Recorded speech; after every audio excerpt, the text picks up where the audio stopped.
Have you ever felt so overwhelmed by your mental health concerns that it's hard to even contemplate getting help? Let's be honest. When you're really struggling, finding help and getting yourself to a therapy session can be really difficult. But that's where virtual therapy offerings like ours really make a difference. As a licensed clinical psychologist with 25 years of OCD treatment, I've worked with people to help them get their life back on track. I've also trained a clinical team to do the same here at NOCD. NoCD is an online platform offering specialized, accessible, and convenient OCD treatment. Our therapists take insurance and will work with you every step of the way to help you get your life back from obsessive compulsive disorder. So head to nocd.com to book a call to start your treatment journey.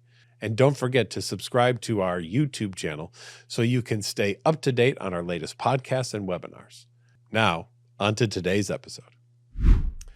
Hello, everyone, and welcome once again to another episode of the Get to Know OCD podcast. This is brought to you by NoCD. If you like the podcast, you can subscribe to the NoCD YouTube channel and get the podcast there or anywhere where you get your favorite podcasts. And if you're looking for help for OCD or related conditions, check us out at nocd.com. That's NOCD.com. Today, my guest is, someone I've known for quite a while, Taylor Newendorp. We have worked together for a long time prior to even NoCD, and it is good to have you here today. Taylor does a lot of work with us at NoCD in terms of training our therapists, and that's great stuff. But you've also got a book out, and that's what we really want to talk about today is perfectionism. So Taylor, tell everybody a little bit about you. Yeah, happy to be here. I've known you for a very, very long time at this point, Patrick. So this is pretty cool to be meeting and chatting like this.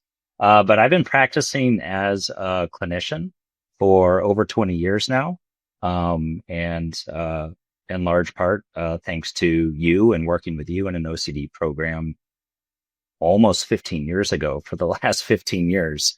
My primary specialty has been helping people with OCD and anxiety disorders, primarily using exposure and response prevention and other various CBT techniques. And I always tell people I stick with this work because it's really rewarding. It's really fulfilling. ERP is so incredibly effective with OCD and anxiety disorders and even perfectionism, which we're about to talk about. It's really fulfilling work as a clinician to see people make meaningful gains in treatment and really learn how to successfully overcome the symptoms that at one point were really distressing and really debilitating to them. And tell everyone a little bit more about your role here at NoCD with our training program and what we do. Yeah, so you have seen NoCD grow tremendously over the years. I was one of the very first therapists that started here over 6 years ago. And over the years, have been fortunate enough to be in a position where I train the bulk of the new clinicians that join us here at NoCD. So I'm the director of clinical training, oversee everything related to the initial training and onboarding processes that our new clinicians go through. It's a little bit of a boot camp, taking therapists who may not have much experience with OCD and ERP and trying to teach them everything they need to know to administer ERP in a really effective way to help people out with OCD from the first moment they go live in our network and start seeing their first few members. Yeah, such an important role. So thank you for doing that. And I know our new therapists are always appreciative. But today we really wanted to focus on perfectionism and dive into that. So you have a book out. Tell us what's the name of the book and where can people get it? Yeah, it's the Perfectionism Workbook. It's a pretty straightforward title. Yeah. And I wonder what it's about. I have no idea. Yeah. The easiest, cheapest way to find it is on Amazon. Honestly, you just go on Amazon, put in the Perfectionism Workbook. If you see my long last name, Newendorp, on it, that's the one. That's the one. All right. And why a book on perfectionism? What motivated that and why that subspecialty or that chunk of OCD? What was interesting to you about perfectionism? Yeah, a few things. So I'm pretty honest about the fact that I have lived with my own perfectionistic tendencies over my life. At one point, really during undergrad, my college years, it was problematic for me. but I wasn't really able to identify what it was. And I totally lucked out.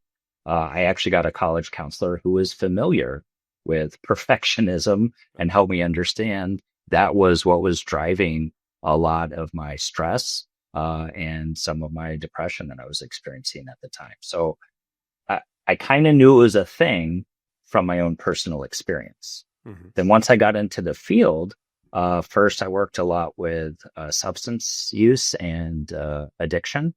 And shortly after that, started really working very closely with people struggling with eating disorders. And with those populations, I just heard people describing more and more perfectionistic beliefs, perfectionistic tendencies and behaviors that were really, really disruptive to their day-to-day lives. Then, as you know, kind of making the transition to focusing on OCD and anxiety disorders, then it was just like in my face all the time. Everybody I was working with OCD or various anxiety disorders like social anxiety disorder, GAD, those types of things, really, again, clearly holding onto a lot of perfectionistic belief systems that were ultimately detrimental to their quality of life. Yeah, that makes a lot of sense.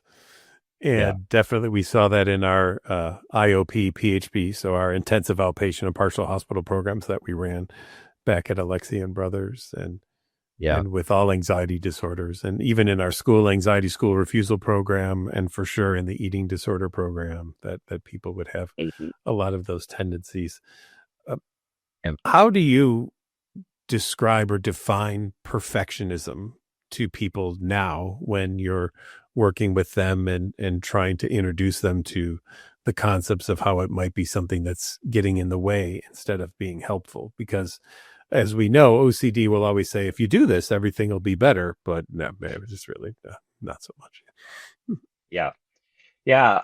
So I always like to break things down into kind of basic definitions to just kind of help everyone involved understand what's going on.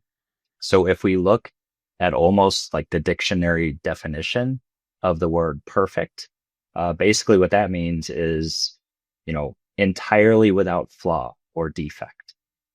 And then when we talk about perfection, like a state of perfection, that's the state of existing without any flaws or defects.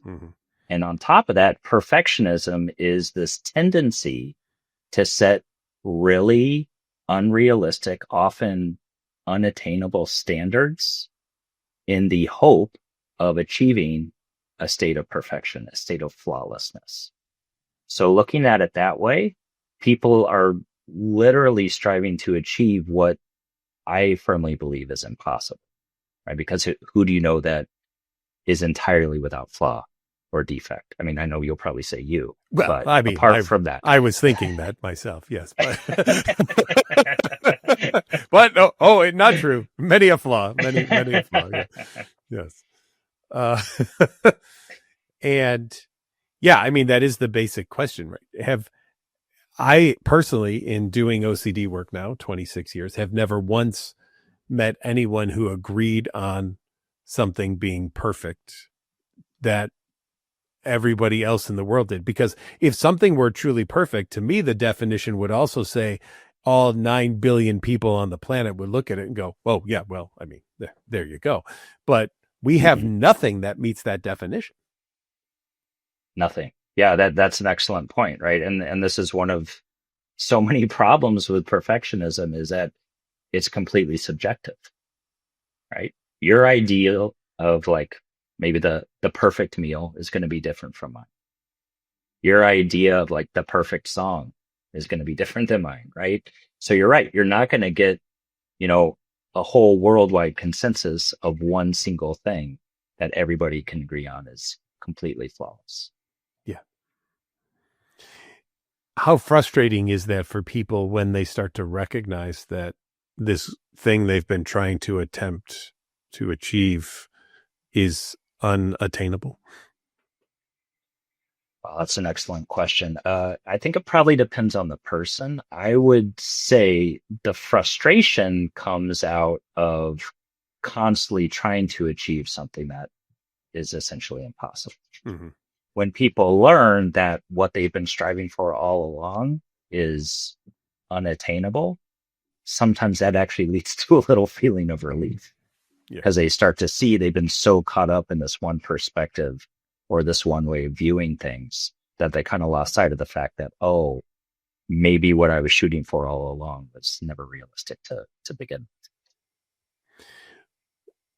You've likely heard this working in the OCD field. I know I have. Is, wouldn't a little OCD be helpful? So, how many people have you kind of wanted to argue with or just kind of educate on this idea that isn't a little bit of perfectionism helpful and help us get through things? I mean, how do you have that conversation with people? Yeah, that's hard because I would say on a surface level, for people that maybe haven't lived with it or really understand OCD and perfectionism, it can appear as though there could be benefits to living your life that way, Mm-hmm. right? So, why not always strive for the best? Well, the problem is you're not really striving for the best. You're striving for, once again, something that's completely unrealistic, unattainable, that no one in the world could ever achieve. So that's not really high expectations. It's more like unrealistic expectations and standards. Maybe the hallmark of OCD is having unattainable, unrealistic expectations and standards. And the lie told by OCD is that as long as you get it perfect, then OCD will go away because you won't really need OCD anymore, unless you need OCD to keep it perfect once it's been perfect. But that again might go against the definition of perfect, because can something that's perfect ever become not we could probably philosophize about that for the next hour if that was the case, right? Uh, so all the compulsions that people do, all of the attempts, and I think we should even add in here, though it's a different treatment, even obsessive compulsive personality disorder, which has a hallmark of it's my way or the highway. My way's the only way for it to be done. And that absolute perfectionism that occurs in that situation, interfering not only in someone's life of being able to get things done, but in the lives of everyone they're potentially interacting with because of the just utter butting of heads that could occur there. Perfectionism can be actually a huge problem. Yeah, it really can be. And again, I understand how, maybe it kind of has some positive connotations that go along with it. But ultimately, where it crosses a line and becomes problematic is, this ongoing attempt to achieve any feeling of perfection, anything that feels absolutely perfect, just right, that never ending attempt to get there usually breeds a lot of stress, anxiety, flat out distress, anger.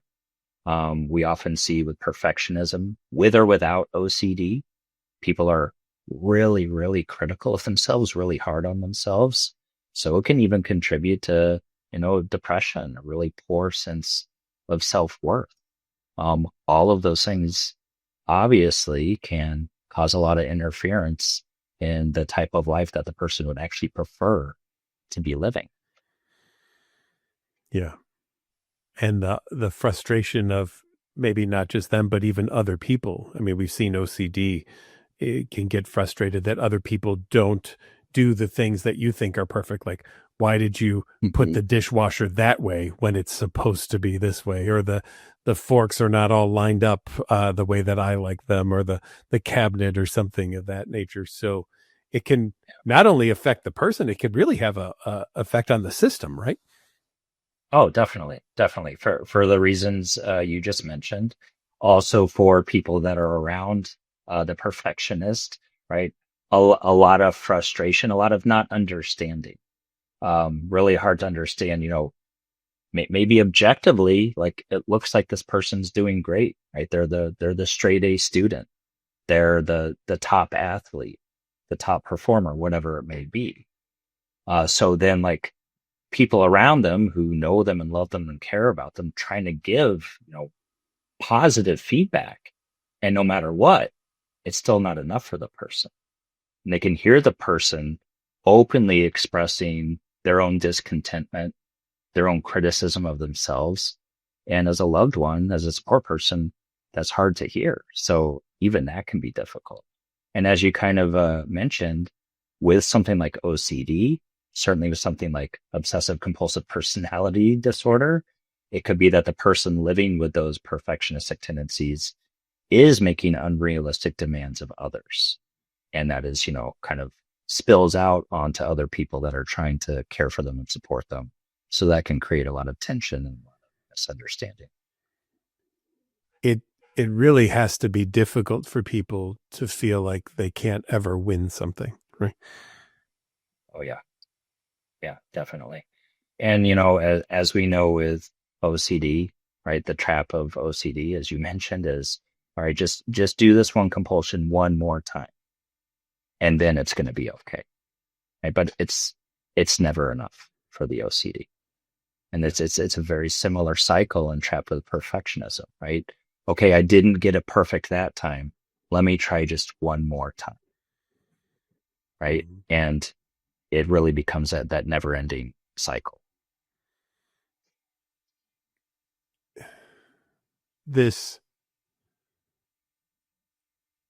belief, where do you think a lot of it starts? I mean, have you, in writing the book, I don't know if you had spent a lot of time really trying to figure out, some people will say, well, my parents raised me to be this way, or it was my childhood, or uh, do we know any kind of correlates of that, or is it just some people are on that bell curve spectrum of not caring at all, and other people are all the way out there on the, you know, what what's some of the background on it?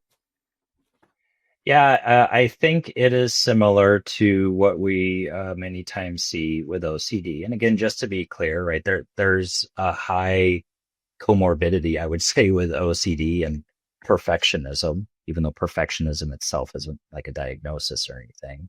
But you don't have to be living with OCD or an anxiety disorder to have perfectionistic tendencies, Yeah. right? So kind of like with OCD, we don't always know where it came from. We don't always know all the different things that might have contributed to someone developing it. It's pretty similar with perfectionism. Because in research I've done and just in working with, I don't know how many hundreds of people with these perfectionistic tendencies, it's kind of all over the place. There are some people, there appears to be some sort of genetic predisposition to it. Mm. And when you learn a little bit about their family, there is a family history of things like anxiety, depression, OCD. It could even be something like substance use or abuse, right? Mm-hmm. But not always. We know that there are definitely, familiar factors that can influence it, cultural factors that can influence it. People could be getting messages throughout their life from other people that are well intended, but they're kind of internalizing it and taking it the wrong way. So getting a Yeah. lot of encouragement to like always do your best, right? That kind of stuff. It can be well intended from a parent, from another family member, from a teacher, a coach, a boss, whatever it may be. But they hear this enough over time, they start to internalize this idea that, oh, I'm actually not doing well enough. I Yeah. need to be doing better. I got to be perfect. It can start so innocently too. I knew someone who a teacher wrote on an essay, this is the best essay I've ever read. And from that day forward, every essay he ever wrote for every teacher had to be the best essay every teacher. So it was a totally Oh yeah. innocent statement, and yet was the kickoff of this perfectionism. Yeah, that's a great example, right? Because Mhm. this is another thing we see happen. Oh, I've done the best, and that's set the bar. Yeah. Next time, I'm going to set the bar for myself a little bit higher and a little bit higher and a little bit higher. But again, it never ends. It's never There's no enough. end. Yeah. Tell us about the illusion of perfectionism that you talk about in the book. So I think the illusion of perfectionism is kind of what you and I have been discussing already. Mhm. It's this idea that perfection is actually achievable. Yeah. Because I would make the argument that truly it's not. Also, as we've kind of been discussing, let's think about an example of something like OCD. Maybe someone's going through a compulsive process to get a sense or a feeling that something is just right. Right. And I'm sure you've heard this. I've heard this many times. I feel like I need to keep doing the thing, or I need to keep thinking through something until it feels perfect. Almost like there's a click. And when I get that feeling that is perfect, that is just right, then I can move on. Right. But the trap, as we've already identified, is at some point, the doubt, the uncertainty, even the self-criticism is going to come back. And then the person just goes right back to the same thing. Oh, okay, that felt perfect. And that lasted for a few moments. Now I need to try and achieve that again. So the whole illusion here is that the person is ever going to get to a state where they truly feel like everything is lined up perfectly forever. It's not going to happen. So you talk about 5 tendencies then of toxic perfectionism. So walk us through what these things are so that our audience can kind of maybe get an understanding or be like, oh, maybe those are things I need to work on. They might not actually be helping me the way I think that they are, right? Yeah. All right. You're really testing my memory. It's been a few years since I put the book out, but I think I know what they are. So one would be people pleasing. Okay. This is, and we haven't gotten into this too much, but they're just like there are all these different kind of subtypes of OCD. There are a bunch of different subtypes of perfectionism as well. Okay. Mm-hmm. One is referred to as socially prescribed perfectionism. So it's this idea that I need to live up to like society standards. I actually started to see this a ton with eating disorders. Sure. Oh my gosh, look at that model. Like she's perfect. She's got the perfect body. Yeah. I need to achieve that kind of stuff. Right. So what this often leads to is people starting to behave in a way that they assume others want them to. Mm-hmm. They start to put other people's perceived needs and wants above their own, and it turns into people pleasing. Yeah. So I always need to present myself perfectly, so I never run the risk of upsetting somebody else. I don't want to do anything that would be off-putting to anybody else, that would ever be offensive. So I need to make sure I'm always carrying myself in a perfect manner. I certainly see that with eating disorders, like I said, OCD. See that a lot with social anxiety disorder as well. So that's a big one, just kind of that people pleasing. It's almost like this ongoing perceived need to always gain approval from others. Right? What happens then is the person usually isn't being their true self. Sure. They're not actually doing what they'd like to do. They're not actually acting the way that would be natural or preferable to them, right? So that's problematic. That's also problematic because the person's entire sense of self-worth is completely dependent on what others think of them. And that can really kind of erode someone's self-confidence. Yeah. One thing that I've noticed, I'd love your opinion on this. People with perfectionistic tendencies actually don't like compliments because, I mean, on the one hand, they do because it says somebody noticed what I did. But on the other hand, it now sets the bar of what I must achieve going forward, because to go now under the compliment means that I'm not being perfect anymore. Yeah. Mm-hmm. Yeah, exactly. And kind of to your point with the example of like the comment on the essay, it's the same thing. Yeah. And it could be a seemingly innocuous comment like, oh, you look really nice in that outfit. And the person's like, oh my gosh, next time I have to make sure I have the perfect outfit. Of course. Yeah. And I look even better. Like that kind of stuff. Mm-hmm. Yeah. So that's people pleasing. I know I've been using the term self-criticism a lot. That's definitely a toxic tendency with perfectionism. Just really excessive, unnecessarily harsh self-criticism. Mm-hmm. And again, it's tied to this idea that no matter what the person has done, it's still not quite good enough. Okay. So then they start to kind of mentally beat the crap out of themselves or beating themselves up internally, telling themselves they need to do better, they should have done better, they should never make a mistake. That'll actually kind of lead me into the next one, which is that people have this really intense fear of making mistakes, getting Sure. something wrong, because then that would indicate, guess what? I'm flawed. And if I'm perfect, then I have to be flawless, right? So if I actually have flaws and then other people see that, that's just really kind of upsetting evidence that I have not achieved perfection yet. So people get really, really scared of making errors, getting stuff wrong, misspeaking, even misspelling a word Yeah. in an email or a text or whatever it may be. And that just leads to like lots of checking, lots of redoing things over and over and over. You almost have to deny your humanity to be perfectionistic, right? I mean, you become some kind of higher power or something like that that wouldn't have a flaw. If your goal is perfectionism, your goal is godliness, or however you may describe that kind of experience, right? Because to be Yeah. human is to make a mistake and to goof up and to learn and to adjust and to evaluate and all those things. But to never make a mistake would mean you're not a human. Yeah. Mhm. Yeah. And think about what we see so much with OCD. Another way this can manifest is people might form this idea that they should be perfect in thought. They should only experience pure, perfect thoughts. Yeah. And Good. then with OCD, Good luck. you're right, right, right. So impossible for anybody. We Mhm. cannot control all the stuff that just happens to come into our brain throughout the course of the day, right? But especially with OCD, then people are getting these really upsetting, intrusive, unwanted thoughts and images that are very far from pure, very far from perfect. That creates a lot of fear and distress and also leads back into that kind of negative self-judgment.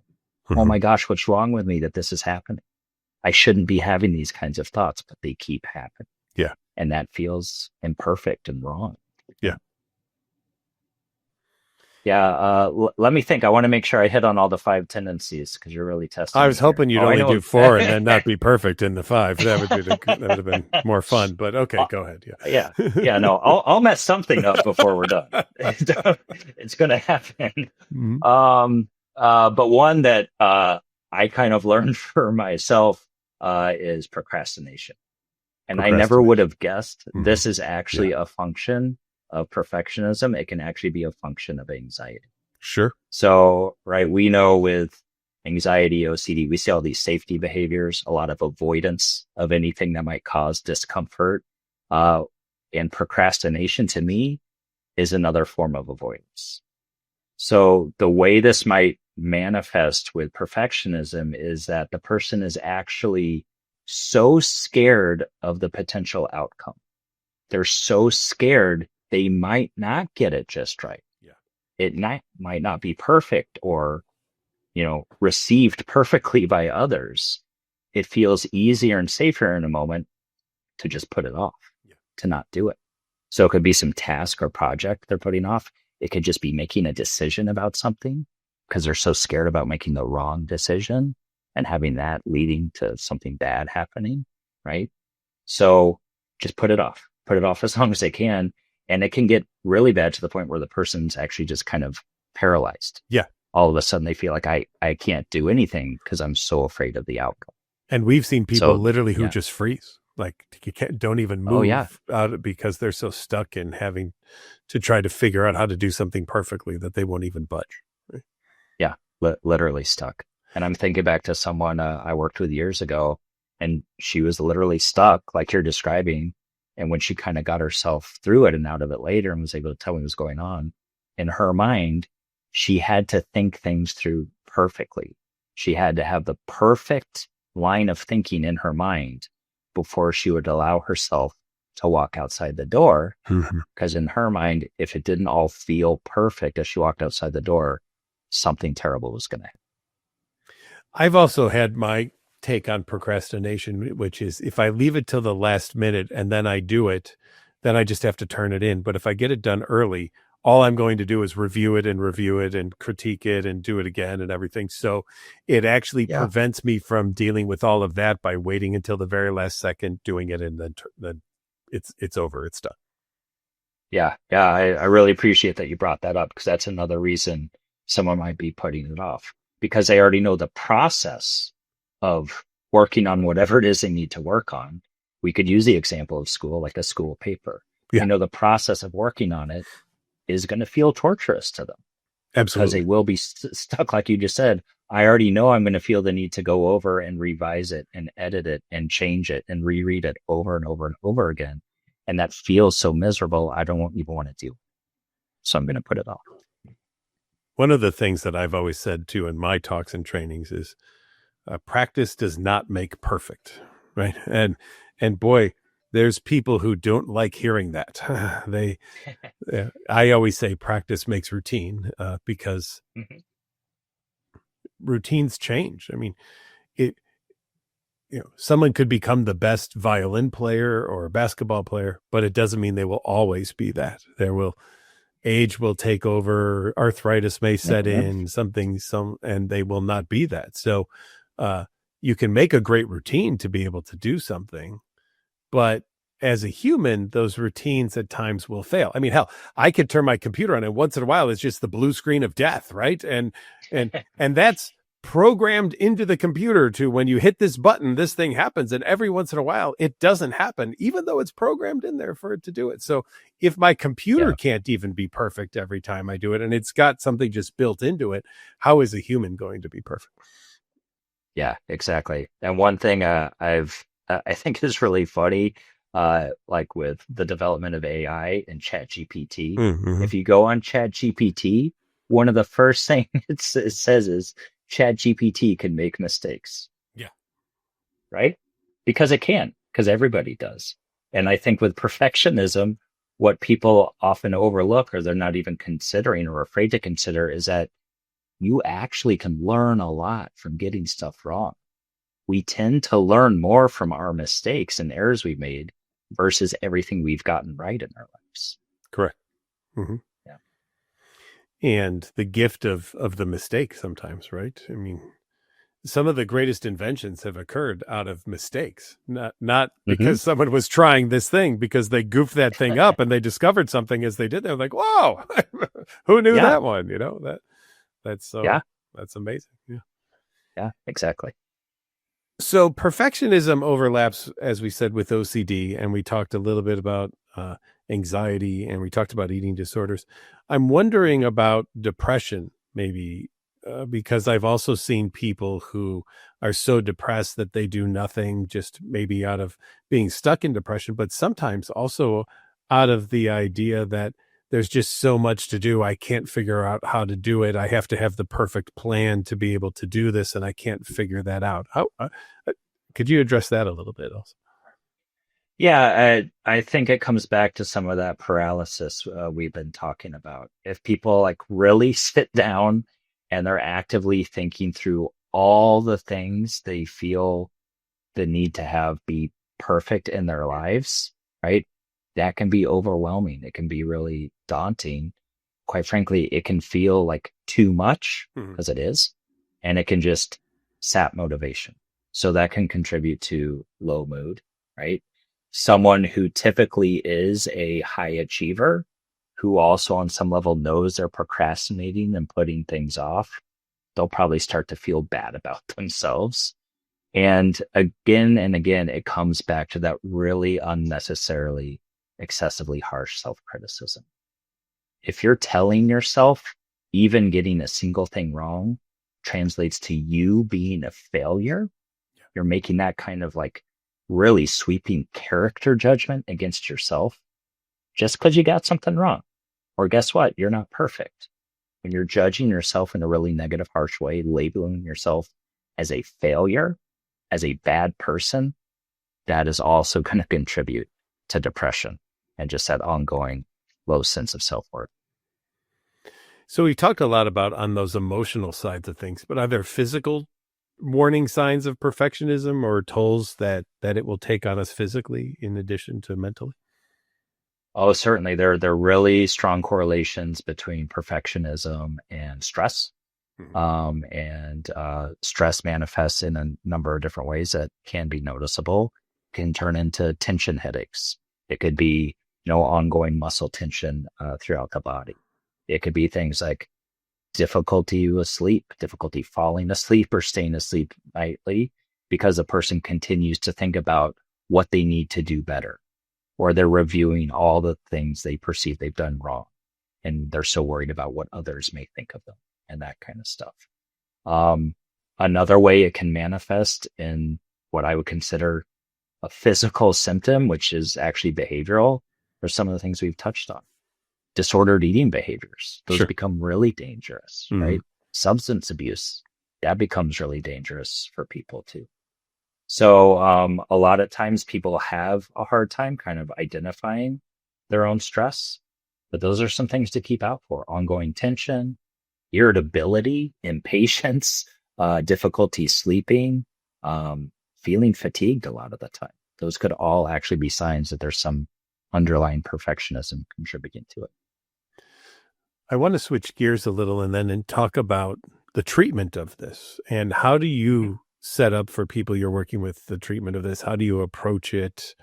And what are your goals that you're trying to achieve for people when they're doing therapy for this?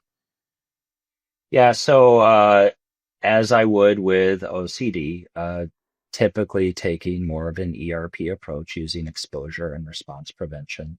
The exposure in cases of perfectionism, not too overcomplicated, but things that might feel really challenging to the person, like intentionally mess stuff up, intentionally get things wrong, and see how others react to you.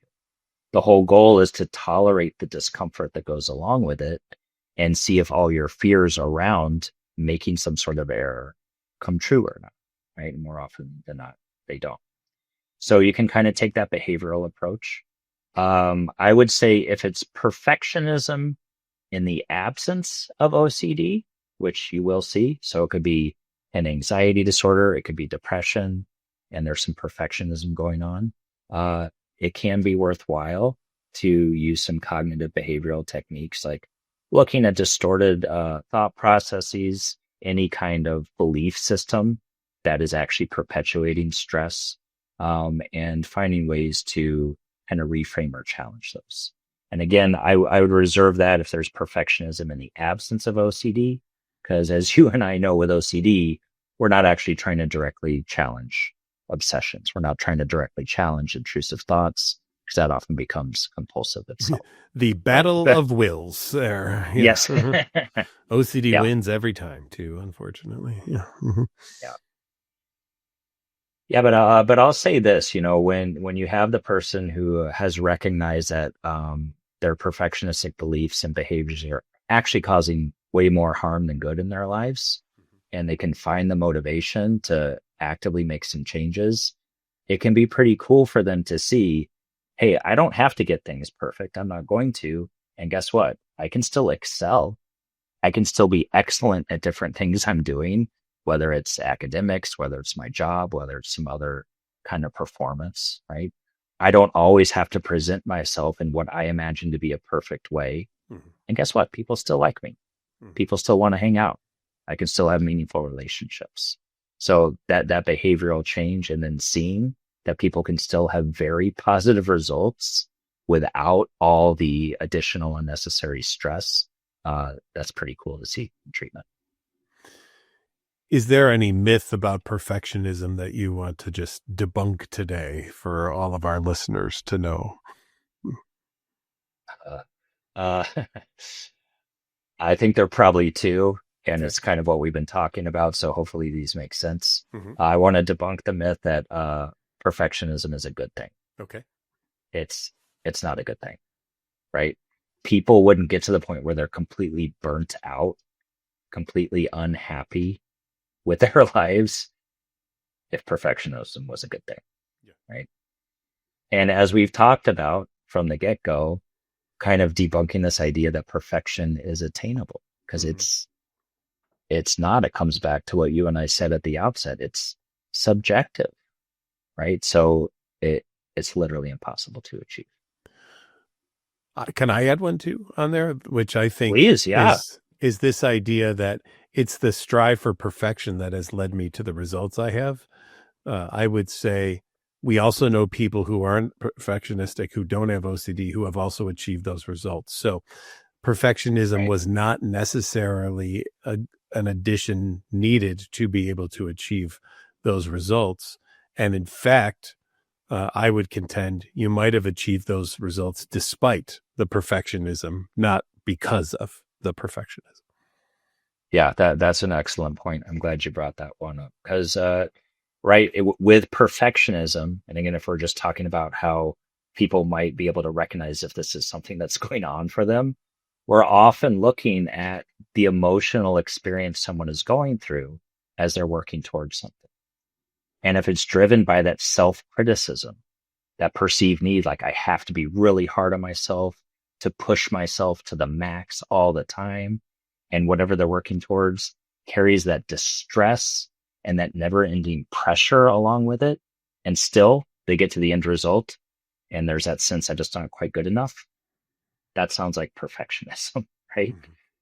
On the other side, like you just said, you could have someone that's not going through that same experience still have excellent results. So when we're striving for excellence and perfectionism is not at play, the whole process feels different. It's exciting. We're working towards something because it's really interesting.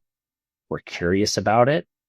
And we're really happy about the process because the process itself of working towards it is rewarding and fulfilling to us.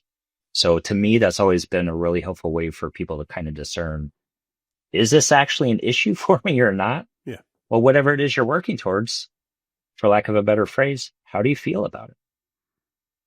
Is it exciting and rewarding? Great. You're striving for excellence. Yeah. If it feels miserable and torturous, I think perfectionism is kind of interfering with it. Before we go, one last thing. How do Yeah. you help people accept that good enough is actually good enough and that it doesn't have to be perfect?